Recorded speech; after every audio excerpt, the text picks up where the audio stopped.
Rugby kept me on the straight and narrow. I always say this, rugby pretty much saved my life. Our guest today is an unstoppable force of English rugby, described by Sir Clive Woodward as one of England's greatest players of all time. Maggie Alphonsi, MBE. I want to try and make sure I have an impact on the world so it's a little bit easier for them than what I might have had or what my mother would have had. During her extraordinary career, she was capped 74 times for England, played in 3 World Cups, winning victory in the 3rd in 2014. A letter to my hero, my mum. Since retiring, she's become a regular commentator and an ambassador for women's rugby, using her voice and position as a member of the Rugby Football Union's Council to influence the future of sport.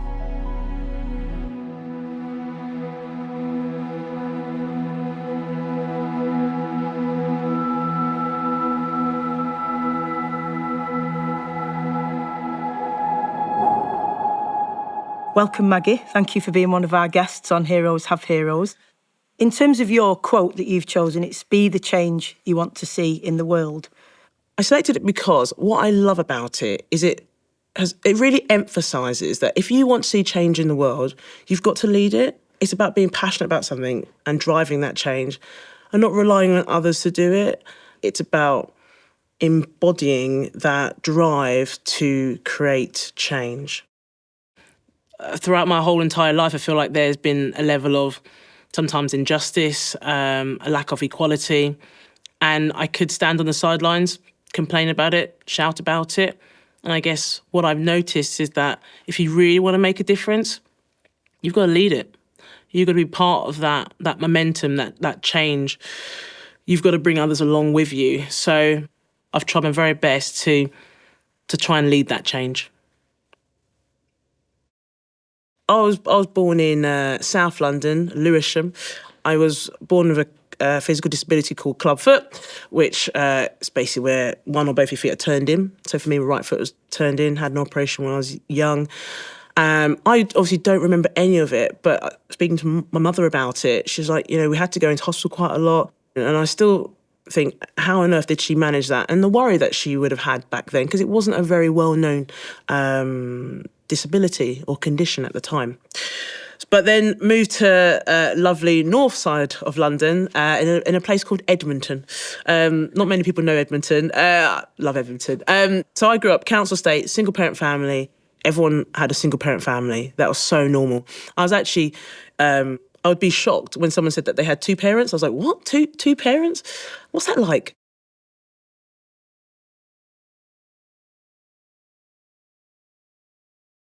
The environment wasn't perfect, so she's fighting against trying to make sure that I'm a good human being who doesn't fall into any traps or, negative life, gangs.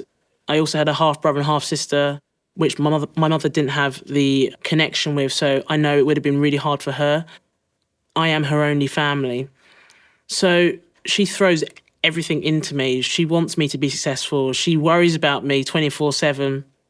What my mum has taught me is that you must always be there for your kids, back them. She's never given up on me. There's been many times throughout my life where I feel like she could have quite given up on me, but stuck with me throughout the challenging times and has been my champion. And my job now is to be there for her. I'm almost a parent to her now. I have to support her. At times I'm like her carer as well. So my job is now to give back. She didn't quite understand rugby union, never really was a fan of, women going into sport, because I think that the background and the generation that she grew up in, you've got to go and work and women aren't going to get the plaudits or the money that they deserve. So she was quite against it. And then when I think she started to see me do really well, see me on TV, see the struggles that I went through behind the scenes, she believed in me. Not everyone is fortunate enough to have their parents back them all the way, and she stuck with me.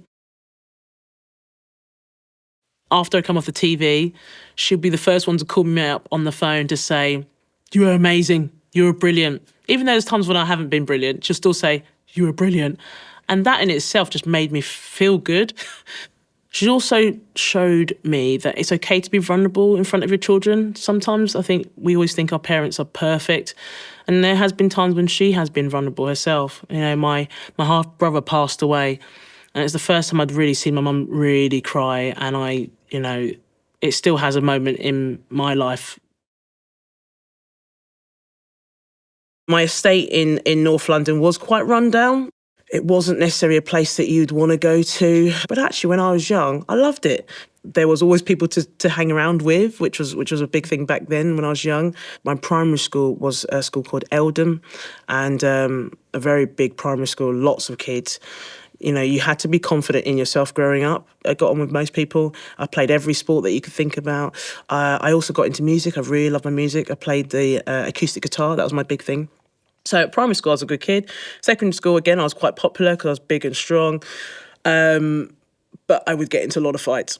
And What were they? My physicality sort of led who I was rather than maybe my actual personality.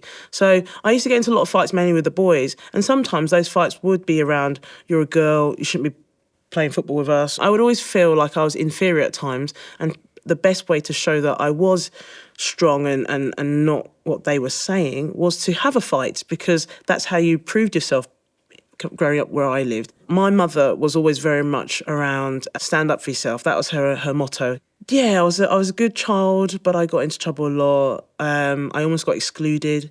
I would say to Mum, they're picking on me. It's not me. I'm a great student. But, you know, I look back at my school days and I loved it. I loved it. And I truly believe the teachers in that school knew that these kids weren't always going to have the best start, didn't always have necessarily the best support around them, but weren't going to give up on them. But this teacher, Lisa Burgess, she stood out because I remember, so she was my PE teacher, and I remember at school, she won't remember this, but I remember at school, like walking down the corridor, bumping into her, and she had like black eyes. And I was like, Miss, I'm really intrigued by this. Why have you got black eyes? And she said she played a sport called rugby union. So at this time when I was living in North London, I had no idea what rugby union was. I guess if I did know anything about it, I knew it was very posh. And I was like, why would I want to play that sport? And she was like, do you know what, Maggie? I think you should try a sport out.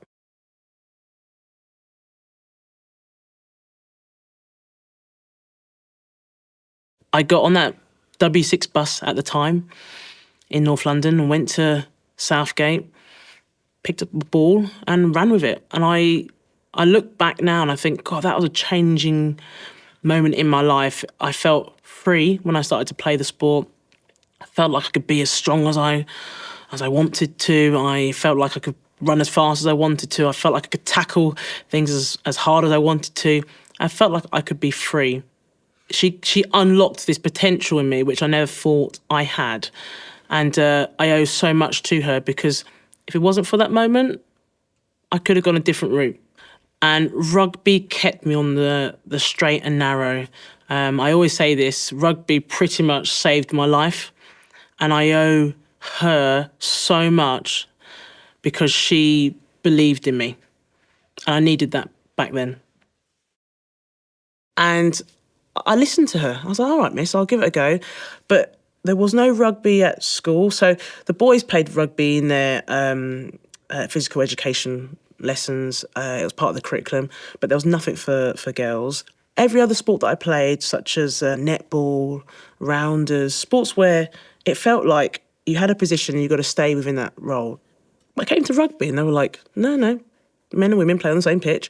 You tackle. And I was like, this sport is brilliant, especially because I was a girl who had big arms and big legs, you know. And at school, a lot of the girls did not have that. So to go to rugby union, they were like, wow, you know, you've got big arms, you've got big legs. We love this. You're going to be a great rugby player. So for the first time, I felt like my characteristics were my strengths, where previously I think I felt like it was against me. Yeah, really lucky to have someone champion me, someone believe in me, because at the time I didn't really believe in myself. Even though she had a huge impact on me, Lisa Burgess, as a PE teacher, she still has a huge impact on my life today.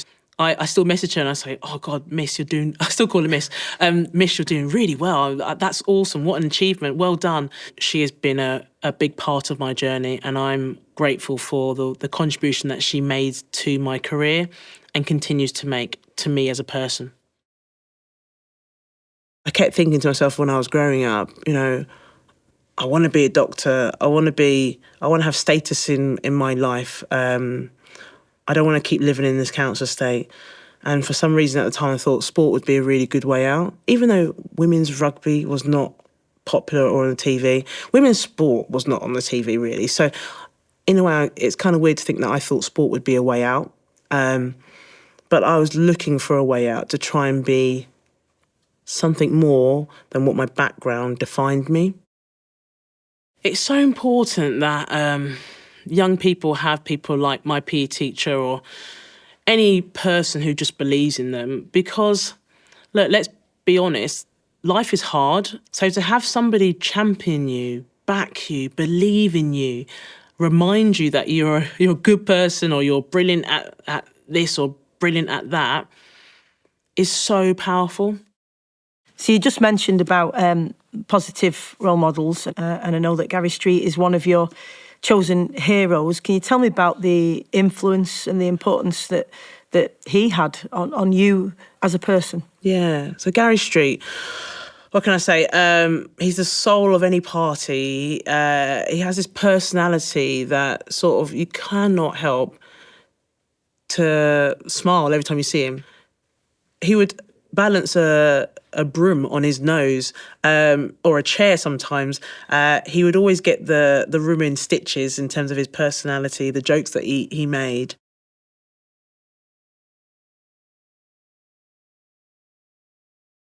So he was my first real England Academy coach. So I think I would have been 18 or under 20s at the time. And he kind of was my coach who really developed my rugby skill. He was so focused on player development. And then I got into the England setup with another head coach. And I remember getting my first cap at the age of 19 years old, then getting dropped after one cap. And I thought, I'm going to be a one cap wonder. This is my life. And when you get dropped from any sort of setup, squad or team, you honestly think that your world has ended. I mean, there are bigger things in the world happening, but for some reason, your world has ended. And I remember getting a phone call from Gary Street soon after being told that I'd been dropped. And Gary Street was currently coaching the England Academy side, which is like a under-20s squad. And he said, Maggie, you've been dropped, but we would love you to be in the team for the game against USA. And I was like, yes, Gary, yes. I mean, I'm not even going to question it. I'm really grateful that you still believe in me. And I went out and I found my confidence again. And he is my hero because he is going on his own journey right now. He had a major operation on his heart, had a stroke, and as a result of that, became paralysed in the right side of his body, and then lost his vocal cords, couldn't speak. And he's a hero because he's not given up. That's amazing in itself. You said once that you were born different, looked different, built different. But when did you come to realise truly and feel at peace with the fact that being different was your superpower and a gift? I don't know, do you ever feel truly complete that your differences are your strengths? I would say when I won a Rugby World Cup, because myself and my teammates had achieved a goal that we set out to achieve a very long time ago. We did it, and finally women's sport was starting to be recognised. Women's rugby was starting to get a bit more attention. People could see that rugby was not just for men or boys, and actually having muscles doesn't mean that you lack femininity. You can still be successful. I think that was the one time where I felt like I feel really comfortable in my body. The hardest bit is then when you retire and your identity slightly changes, and then you feel like you've got to prove yourself again about who you are, what my body looks like, my personality. Oh, it's crazy because actually, who cares what people think? I should be really happy in who I am. But you do feel like you're trying to seek approval. And even now, when I'm in a new part of my career, you still feel like you're trying to seek approval. But I am now starting to become more and more confident in who I am. That's the big thing, isn't it now? I'm trying to be more authentic and show others who are also on that path to being authentic that you should be proud of yourself, who you are, what you represent, what you stand for, and not care too much about what those around you think.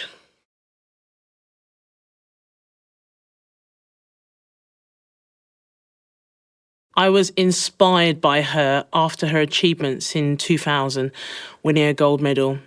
She's a heptathlete and represented Great Britain and did it incredibly well.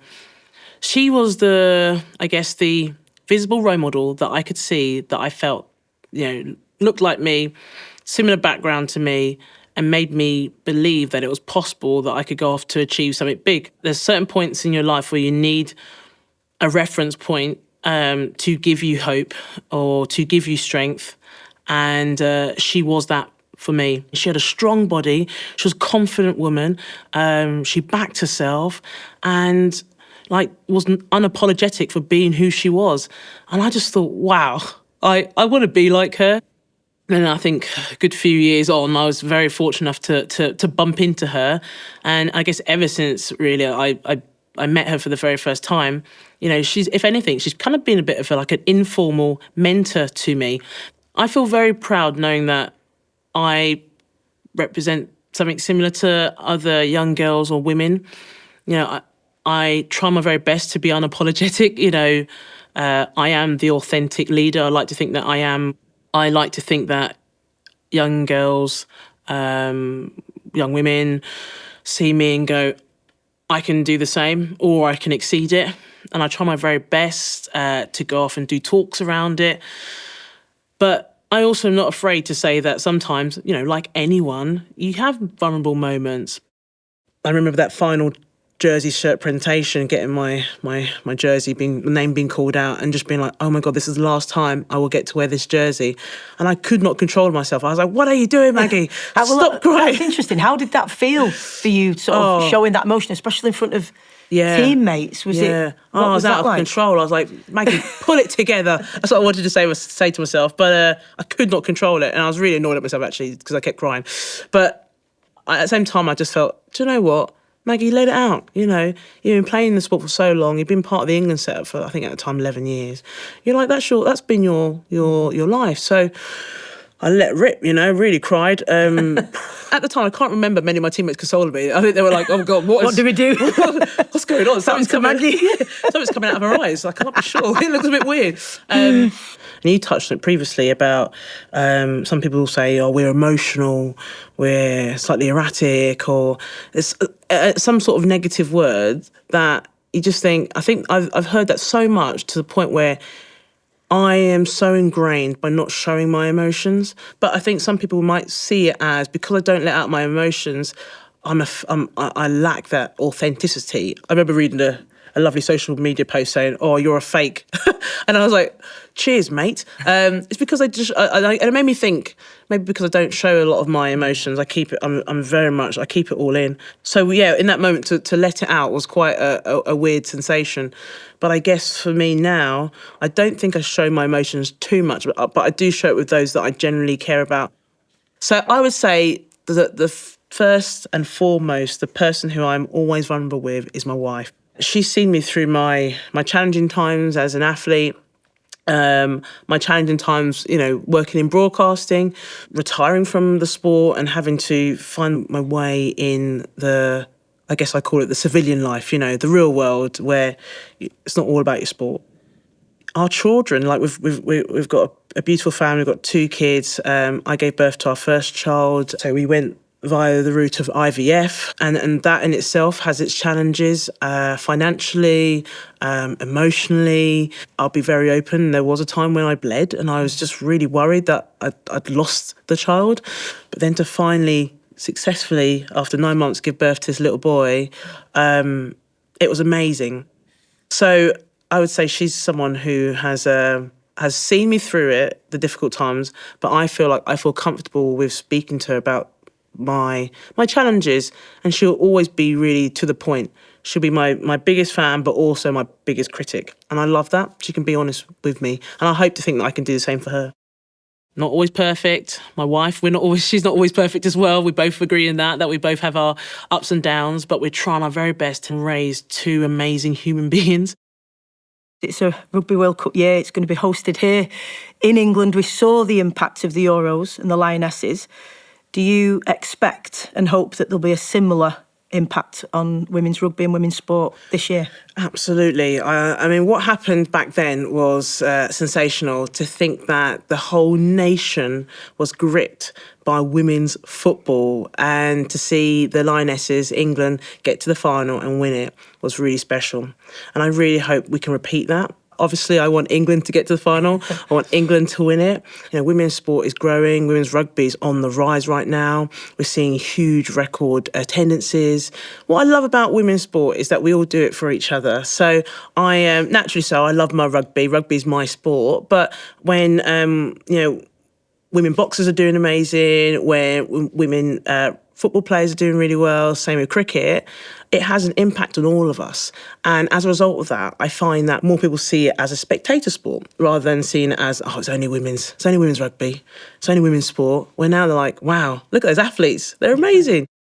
Your book in 2023, I know you've got a children's book coming out in July as well, but your book, your biography, was called Winning the Fight. What is the fight that you've won and are winning? Yeah. So the title of that really kind of originated from, so in rugby, they always say, it's about winning the battle of the shoulders at the breakdown. It's about winning the body height. That just stuck with me all the time. And then I just thought, actually, that really plays out quite well to my life. My club foot had to win that fight about, regardless of the disability that I might have been born with. And yes, I've had an operation. Growing up in a council estate.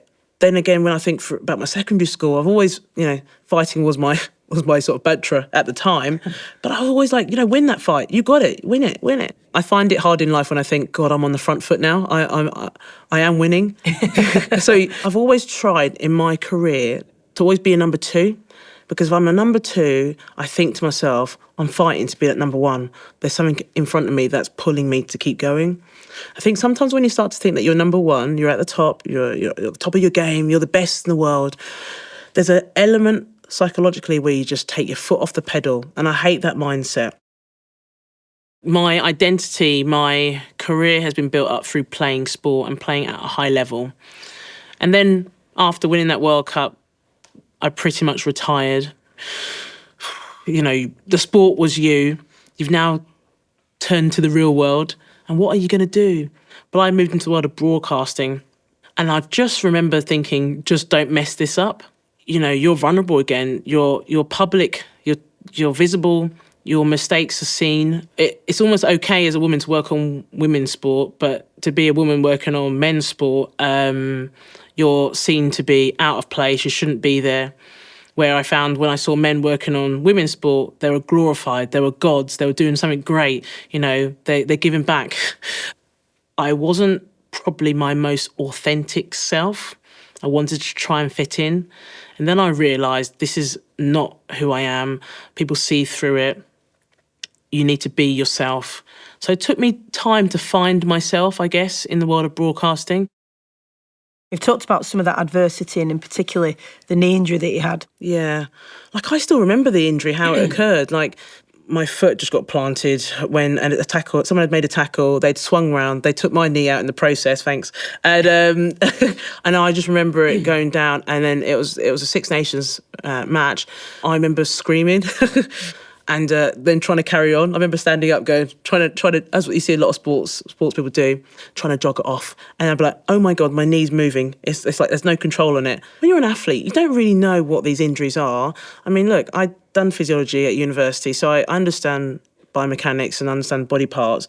But then when you get this injury, you go, but what does that mean? Because as an athlete, you go, I don't work on knowing what the injury is. I need to know how long it's going to take to get back. Yeah. And they were like, you've got a meniscus tear. You've got two options. You can try and rehab it back or have an operation. So I rehabbed it, and then it was not improving. My knee still was massive, and then by this point, the world is passing you by. You know, there are people who are taking your position, who are playing incredibly well.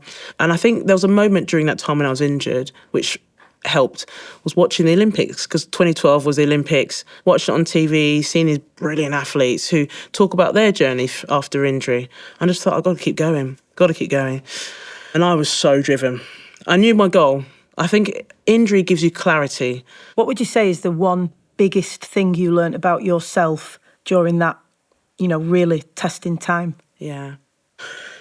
Rugby doesn't define me. That took me a while to figure that out, because at the time I just thought, oh, I'm a rugby player, that's what I do. I'm an athlete, that's what I do. Then I had the injury and I was like, do you know what? I'm more than just a rugby player. You know, I love my education. I've always done courses, done my undergraduate degree, my master's, and then went on to do an MBA. So I started to realise there's more to me than just what I can do on the field. Actually, the things that I do off the field also enable me to be a person, a good person. I've had many tough moments in my life and my career. It's hard to talk about it because initially in my life, my hardest journey was just trying to win a World Cup. And now I look at the grand scheme of it all in terms of what life is all about. And that was just one challenge, and that was one moment. There's been incredibly tough moments, losing my half-brother, and then, you know, trying to have a child. You know, these have been moments in my life that really haven't been easy, but I know it's not easy for everyone. But to finally get there, I feel like my biggest successes in life now is just to be a parent. And I experience failure sometimes every day when my little ones don't eat their breakfast. But it just seems such an insignificant thing, but something that I feel very proud about, that I can now have an impact on the world, so it's a little bit easier for them than what I might have had or what my mother would have had. You've talked a couple of times about, you mentioned authenticity and becoming who you are and getting to know who you are. Who are you? Stacey, you went right in there. I love that. I recognise that's a tough question. Like, yeah, who am I? I would say I am a confident, driven character that, like anyone, has vulnerabilities, but I know who I am now. Sometimes I show all of that, sometimes I don't, but I know that I am committed to, I say it quite a lot, showing up. Like, I always show up, regardless of who's against me, regardless of who's with me, I'll show up. And my goal is to hopefully bring others along with me.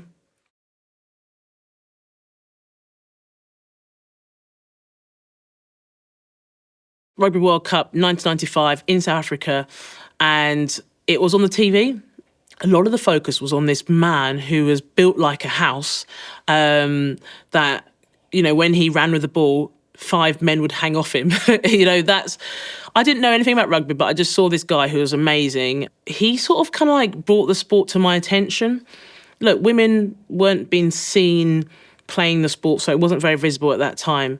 But to see the sport and to see this big man, a person of colour, running with this ball, who is very much being the focal point of this sport for being big and strong and being also a gentle giant, really blew me away. So that was sort of the first time where I kind of like understood the impact one person can have on a sport. You know, what he's done on the field very much transcended the sport and made people think, regardless of your size, you know, you can have a serious impact. And he did change the way the sport was looked at. About now, I mean, I was never a winger, but you can be big and strong and still run really fast if you're on the wing. And that was very much, I sort of took that same attitude as a rugby player myself. He was always known for being this big giant character, but actually off the field, he had a very gentle giant persona. He was softly spoken. And I sort of saw that as being, oh, I quite like that. On the field, I let rip. Off the field, I'm calm, I'm composed. I remember it was 2015, the Men's Rugby World Cup in England. And I just remember seeing him, not physically actually being directly introduced to him, and just being like, wow, this guy, even though he's not playing anymore, I was like, this guy still has this aura about him. Like, wow, it's Jonah Lomu. Like, what a legend. So I remember looking at him thinking I would love to have that same level of presence in the world of rugby union. But even not just have the presence, just be this giant character that on the field, this is what you represent, and off the field, this is who you are. I don't think anyone sets out to be a role model. You just set out to be the best version of yourself.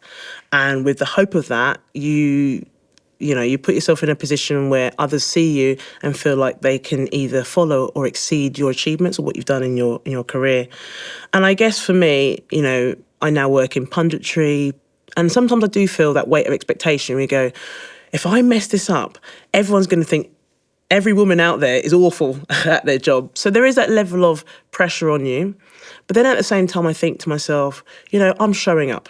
I'm showing up, and like any person, I can make a mistake. I might not be on my A game, but I think that I'm not there to please those that hate me.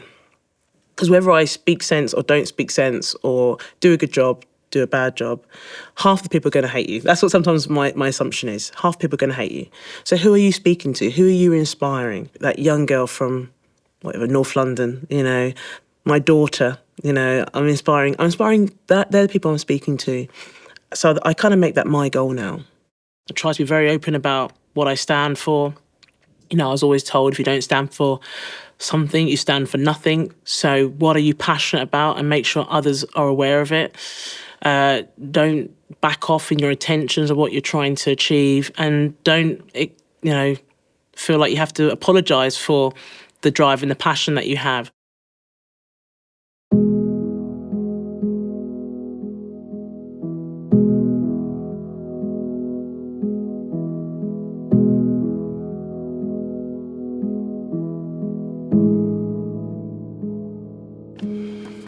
So, this is a letter to my hero, my mum.